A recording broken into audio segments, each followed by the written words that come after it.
Hello and welcome back to the Football Forecast. I'm joined by Will Brazier and Dan Bardell. Manchester City and Arsenal are the two leading teams. Liverpool nowhere near it. Spurs are in third and not many people are talking about them. I apologise, Spurs fans. That was not my decision. Is it a two-horse title race between Arsenal and City? No, I mean, a lot of people are still saying it's a one-horse race. It's Manchester City's to win, but I don't think you can say that when Arsenal are top. I think Arsenal have started the season absolutely fantastically. Played well in the game that they lost against Manchester United. Arteta made a couple of questionable decisions that day, but overall, Arteta's decisions have been good this season. Spurs, I wouldn't rule out at all because they're close to Arsenal. 4 points, you've just told me before we've come on. So I think it's a three-horse race. To be honest, I think it's a bit bitty at the moment. People are talking about them that the football's not great. But that's just Conte, and I think it's a good thing for Spurs that they're getting results when they're not playing well, because I think at some point they will completely click. They've got a lot of new signings to settle in properly. Conte's kind of held the new signings back a little bit as well. They've not had a regular run of games, so they've still got all those players to come in. And I just think later on in the season, you'll see the fruits of Conte's labour because he gets them drilled in pre-season. Those players, they'll be fresh in January, February, when perhaps the players start to tire a little bit. Heart says, yes, three-horse race. Get another horse in there, make it four, but... Chelsea? Steady on. But Head says, yeah, I just think because of Arsenal's squad depth, Jesus being rested from training this week, hopefully he plays the weekend. But if those sort of star players, especially along the spine, like a Saliba or even like an Odegaard start to go, that's when the cracks may start to appear. It's all ifs, buts and maybes, but I've really liked watching Arsenal. I went to the Emirates for the first time this season against Fulham, went 1-0 down. Arteta, like we were talking about, maybe naive in that Man United game, completely changed it round, overload in all the different areas, got the result 2-1, top of the league, like you said. I hope it continues, but I just don't think it will. The thing is, they're neck and neck with City for most stats. Points per game, 2.67, City 2.57. Expected goals per game, 1.99, City 2.32. Expected goals against per game. This is where it's slightly different. Arsenal 0.86 and City 0.58. I actually think it will stay a two-horse race for a while because we're seeing Arsenal go full pelt. My worry is it's similar to when Liverpool have competed with City for the league before. Liverpool have a 13, 14-man squad and Arsenal have just about a 13-man squad. I actually think they'll be fine without maybe a midfielder, maybe a centre-back, maybe a left-back. But if Jesus gets injured, I think the title race completely flips on its head because we've seen 9 games of him playing helter-skelter football. He's been unbelievable. Well, even like you look at even if Haaland gets injured, God forbid, at Manchester City, and worst thing for Arsenal and the rest of the title contenders, he's got a month off for the World Cup. But even Arsenal, if Jesus gets injured, you've got Eddie and Nketiah coming in, still developing, but that's a big drop off in terms of that quality. Jesus might have a month off for the World Cup because he wasn't in the last Brazil squad, was he? So he might well have a month off as well for Arsenal. The depth is a problem, Ultimately, I think that was probably what cost them in the top 4 race last season. Yeah. So there's kind of ghosts with that, even though they've strengthened their squad, isn't the biggest. But I was impressed that last week, Tommy Asu came in and played left back.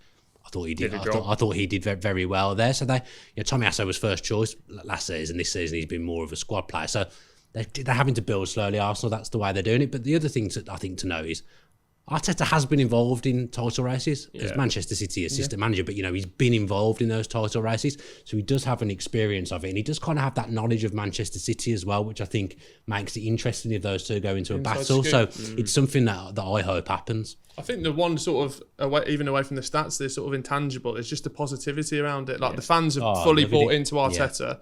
I always thought, from word of mouth, Emirates, not the most liveliest place to go. Half an hour before kick-off, absolutely bouncing, got the result, exactly the same, and everything's easier when you're winning. But there just seems to be that belief in Arteta from the players, the fans, everyone's bought in, and that isn't intangible, but that will get you a long way. You mentioned experience, and this is where I think is really interesting because Arsenal have a very youthful side. You've got Martinelli, Saka and Odegaard who have essentially been their 3 main creators. For City, it's been Grealish, KDB and Foden. Now, their numbers are much higher than Martinelli, Saka and Odegaard, but there's a big experience difference there. Grealish, KDB and Foden have all won trophies. Martinelli, Saka and Odegaard haven't won trophies. But in terms of what they're doing on the pitch, they're pretty much neck and neck this season.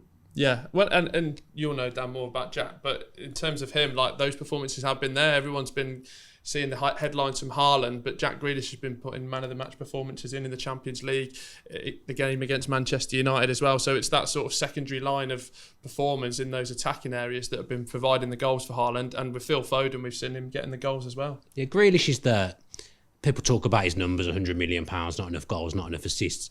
But he tends to be the pass before the assist. Yeah. Grealish will be the one that's carried the ball. I think that's what's impressed me with him this season. He's gone back in the last month or so to the player he was at Villa, just being able to carry that ball a little bit more. And I think what's interesting with Manchester City is they've got so many options in defence now. Yeah. Kyle Walker gets injured and Akanji comes in and plays right back. He's not even a right back, but he looks like he's back two against Man United. Everyone, Gary Neville was absolutely gloating before the game. He was like, "Look at the team, 6-3 Gary." So. Yeah, they've got now 5 top centre-backs, because I think Ake has really grown in stature over the last 18 months. I think he's coming into his own now. I think he feels more of a part of Manchester City. Cancelo at left-back's just a joke. It's telling that Walker's injured, yet they still keep Cancelo at left-back because he's so dangerous going forward from there and never really gets troubled defensively.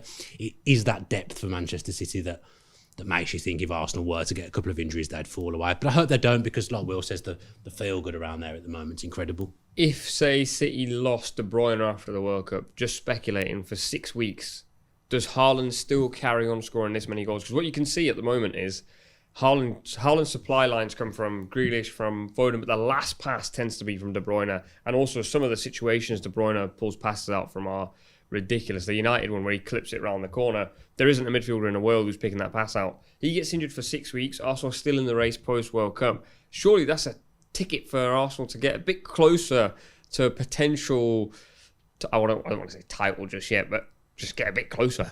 I just think he readapts, Pep, though. I think, was it when KDB was out a few seasons ago and Ilkay Gundogan sort of took that role, and then everyone was putting him in their fantasy team. He was going forward. I remember that phase. the golden years. So Pep just readapts, and like we said, the depth and quality is there to do that. And even if they've got to change the system, I mean, he's been playing false nines. We've sort of changed the English game, and now he's just lumping it up to the big man, and he's putting it in the back of the net. So it's he can play target man football if he needs to. Arteta versus Pep. I'm absolutely here for it. Yeah. Thanks so much for watching ESPN on YouTube. And for more sports highlights and analysis, be sure to download the ESPN app. And for premium content and live streaming, subscribe to ESPN Plus.